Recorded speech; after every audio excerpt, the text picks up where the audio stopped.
Hey guys, welcome back to another exciting Fanholes Comics SideCast. This is Derek WC, your host, and I am joined here today by my fellow Fanholes. Sound off, guys. Yo, it's Mike Thunderwing. Justin Grimlock. So we're just going to go into some recent comics we've been reading. You know, we like to do these every once in a while and just kind of give you some insight into some of the books we've been reading lately. I guess we'll get right into it. Mike, why don't you start by telling us what you've been reading lately and what you think of it. Ask and you shall receive. I just wanted to, as I often do, lavish some more praise on James Roberts' Transformers series, More Than Meets the Eye. It's still running strong. At the time of this recording, we're on issue 10, which is right in the middle of the Shadow Play storyline, which is a 3-issue arc focusing on a story told in the past of Cybertron before the war. It's kind of like a murder mystery with you've got Prowl and Chrome Dome going around on pre-war Cybertron trying to find out who killed these guys, and there's a whole conspiracy going on, and then you've got sort of other related events happening in the present on the Lost Light, where Red Alert there's been a murder attempt on Red Alert. He was beheaded and thrown in an oil reservoir, and he's still alive, but they're who did this? And they of course, the first aid called in this last issue, and he was like, Rodimus, I found out who killed Red Alert, and of course they don't tell you this issue, we gotta wait for next one. It's all been pretty compelling, and Roberts is always great at world building and throwing out all these dozens and dozens of references, and based on the last 9 issues, he's gonna get to every single reference and flesh it out more eventually. So, that's really cool. I'm just really enjoying it, and it hasn't really missed a beat with me yet. I mean, it's pretty much an ideal Transformers comic for me, so I can't really say enough enough nice things about it. I don't think it's just you. I mean, I think it is a very, of all the I know there was the 2 comics they, restarted, but I really enjoy More Than Meets the Eye, and I think a lot of other people, share your thoughts and feel the same way you do. I even noticed on the, CBR page, the guy Hannibal, who always reads a bunch of comics in Comics Inc. at Overland, I used to watch him come into the store and read those stacks of comics, and then he'll pick out the ones he thinks are good and buy them or whatever. But I've been noticing lately in his articles, he's been talking more and more about that title. So I think it's more than just Transformers fans who are getting enticed by that comic and storyline. So hopefully that entails good things for the future of that series. I really enjoyed the annual too. Did you guys read the annual? Yep. Yeah, I thought the annual was a very nice. I guess it kind of explored is a touchy subject with many people, which is religion. But I thought it really explored religion in a sort of even-handed way, which was kind of nice. I know on Bot Talk, you and Bove have been talking about maybe there's too many characters on some of these books. What do you think of that? Do you think there are way too many characters to keep track of, or? I don't think so. I mean, well, it's I always say it's Transformers. It's always had a cast of hundreds and hundreds of characters. Yeah, that's kind of how what my take on it was. It was it gives spotlight to specific characters that service the story, but it's nice that you can move to different people on the ship. I mean, that's the beauty of having sequential, ongoing storytelling. It's it doesn't, it's just because, I don't know, maybe it's a horrible example, but just because Star Trek Voyager, has, Janeway as the captain and the lead, it doesn't mean every story needs to be about Janeway. You can focus on Neelix, you can focus on, Naomi Wildman. 7 of 9, or you can focus on Naomi Wildman, sure you can, But I mean, that to me is the thing. They're on a spaceship, very much like Star Trek, and you can focus on Swerve one issue, but in another issue, you could focus on Ratchet or Fortress Maximus or any of those characters. So I think that's great. I should say, I guess we should be thankful that it doesn't seem like there's no one yet who is filling the Naomi Wildman spot on the Lost Light, pretty much.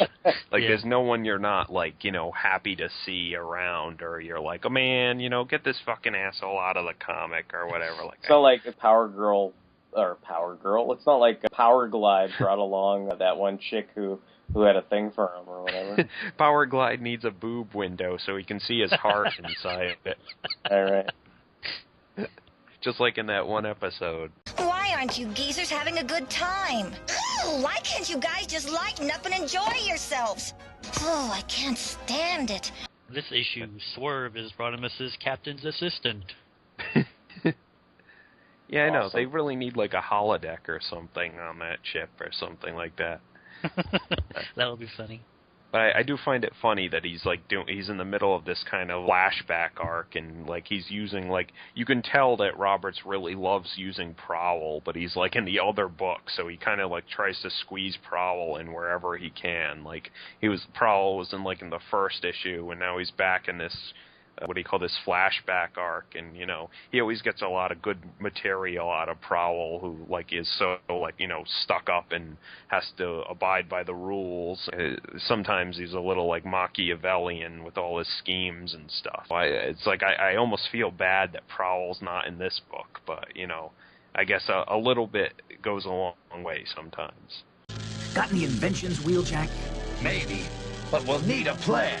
I've got the plan, if all of you've got the cast iron manifolds for it. We have. Justin, do you have anything that you want to share with the readers on current books you've been looking over lately? I recently read the 12-issue Zorro Rides Again series from Dynamite. This is just a 12-issue limited series with Matt Wagner as writer, and he also does the covers. The interiors are by John K. Snyder III. And the basic story is, Zorro, a.k.a. Don Diego de la Vega, taking care of business, keeping, bad guys from oppressing the downtrodden.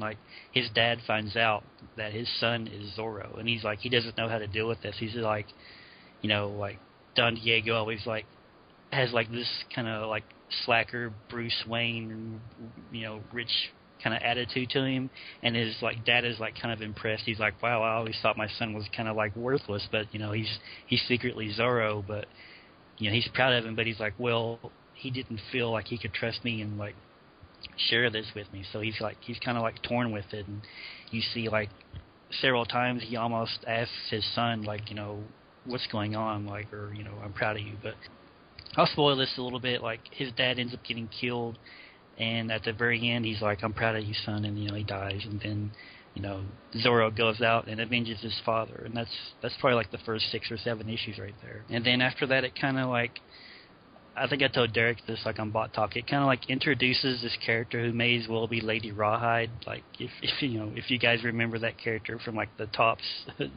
I definitely remember Lady Rawhide from the Tops comics. Oh, yeah. I think it's the first or second issue. Zorro saves this woman. Her and her husband and her son are under attack, and he arrives too late to save the husband and son, but he manages to save her. And she ends up spending most of her time at a monastery or somewhere. And eventually she decides to I guess kind of if Zorro was a Batman analog, then she would be the Batgirl or Batwoman. She decides to take up Zorro's cause.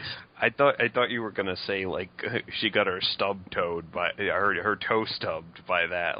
You arrived too late to save my husband and child. So I'm gonna hate you forever. Awesome. That's where I thought this was going, and I was kind of she got her toe stubbed, and now she's because at the end of one of these comics, you see she has this determined look on her face.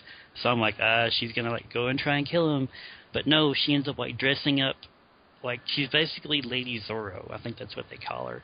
And oh, okay. And whereas Zorro Zoro does kill people, but it's always like he does it with honor. He never like kills anybody who's like unarmed, or he never like takes advantage of them or anything. But she I guess she's like the Jason Todd, where like she doesn't care, like she'll kill bad guys no matter what, like if they're unarmed or whatever. So like they have kind of like a confrontation, and it's really good. Like if you like Zoro, I would really recommend like giving these 12 issues a read, or maybe if you just like kind of like those movies that came out a few years ago with like Antonio Banderas or whatever. Like if you like those, like you would probably like these too. These are really good comics. Yeah, I tried. I know when I sort of got the itch for Zorro, and I was watching like a lot of the old movies, and I got some of those Disney TV tins and everything like that had the old television series. I started reading some of those Dynamite Zorro comic books and stuff like that, and I read some of the Matt Wagner stuff, but I read I think the first series he did, like up until about issue 12 or so. So I mean, I could see why that would definitely be enjoyable. Like I'm glad that quality has continued with Zorro Rides Again. Like that sounds like something I'd definitely want to check out. Yeah, like I was gonna say, like people are always like saying like their favorite comic is either from Marvel or DC. Like these days, like I think like Dynamite would be like my top choice, because like of all the books like I enjoy the most, like probably more than half of them are from like Dynamite. Like whether it's the Spider or like Deja Thoris and John Carter, or the Shadow. Like I really like what Dynamite's putting out lately. Ha ha! Correct, Captain. So I suggest you surrender the tax money, sir. Never! I'm going to talk about my favorite current Superman title, and it's not what you think. I want to talk about the Superman Family Adventures, because it's cool. I like it. It's kind of, it's cutesy. It's kind of like, it's definitely like the whole Johnny DC, for kids line or whatever. So it's nothing hardcore or anything like that. So you don't be expecting like, Superman ripping off people's heads or anything like that. As often is his wont. Right, exactly. If you've ever read the series Tiny Titans, it's done much in the same style, but with Superman characters. And, I'll just talk about some of the most recent issues or whatever. It takes a couple, it takes some liberties with some of the characters and stuff like that. Like, the most recent issues were 5 and 6. And in issue 5, they introduced the Parasite. But here, instead of it being like, Rudy Jones or somebody who's the Parasite, it turns out to be Otis, like from, the Superman movies or whatever. And so, it's like, hey, Mr. Luthor, and he's walking around and everything. And basically he ends up, picking up like this weird rock, and it looks like it's like purple kryptonite or some kind of weird, alien purple rock or whatever. And then after that, it's like basically he gets, the Parasite powers, and they go through the whole thing where he's sapping, Superman's powers and all this kind of stuff. But then there's also kind of goofy stuff where it's like, and it's cute, but it's like, Luthor basically, Lex Luthor's like interning at the Daily Planet, and you're like, what? Like, why is Lex Luthor interning at the Daily Planet? And it's like, because he's going to get the dirt on Superman. You know what I mean? It's like, Superman always comes to the Daily Planet. If I intern here, like, I will totally, find out all his secrets and stuff. And then meanwhile, Perry White's like, get me some coffee, so it's kind of like, I don't know. I think it's kind of funny. And then the latest issue featured Metallo. And the thing I kind of like about it is, I mean, I know, some people might be aghast. He has his V-neck collar. He does have his, new 52 Jim Lee Kryptonian armor or whatever in these issues.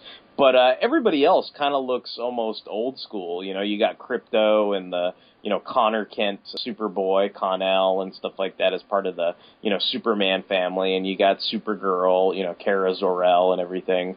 And so they're all always flying around and running around. And you got like Jimmy and Lois and Bizarro and all these different guys that are, part of the, quote unquote Superman family. Like Metallo basically has his old kind of classic pre-crisis, outfit where he kind of has the metal green face, and the orange and green outfit or whatever. And, you know, like I said, they do take some liberties, because I'm like, isn't he supposed to be like John Corbin or whatever? But then, you know, in this issue, is like his name is like Jack Corbin, and he's like an astronaut or whatever. And then it's like, you know, basically, you know, Superman, I guess, doesn't, I think he saves him, but then he gets exposed to kryptonite or something, and then Luthor basically, like, twists everything around by saying, you know, he didn't save you, he poisoned you, and now you want, you know, you got your toe stubbed by him, and now you must wreak vengeance, you know, and stuff like that.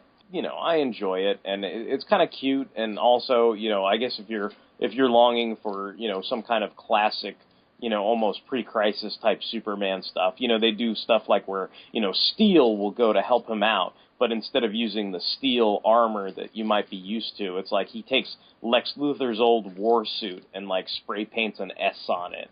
So it's kind of like Steel's running around in Luthor's war suit. And by the end of it, they're like, you helped us out, you know, John Henry. Like, here's an official Superman S-shield for you. So it's kind of like this odd picture of, like, imagine, you know, you got Luthor's war suit, but with Superman's S-shield, and he's got a big red cape, you know, and then he's got a hammer, you know, so it's like that's his steel armor, at least in that issue. You know, I don't know if they're going to try to, you know, paint it silver in later issues or whatever, but, you know, it's just stuff like that where I'm like, oh, that's cool, and of course the highlight of that issue is because Metallo has all the kryptonite. It's like, where are you going, Superman? Like, you're scared of me, ha ha ha. And then he comes back, and he's in, like, a lead suit, and he's in the Supermobile, you know, so he's, like, beating him up in the Supermobile and everything. So I love all that Superman stuff, like the classic stuff. So that's, I guess, my fun comic thing for this comic podcast, SideCast. Why, it's the most brilliantly diabolical leader of our time, surrounding himself with total nincompoops. I'm back, Mr. Luthor. Yes, I was just talking about you. Yeah, comics. Super. Just super. Anyway, so thanks for listening, guys, and we'll catch you next time on the flip side of the comic SideCast. See you guys. Adios. Shazam.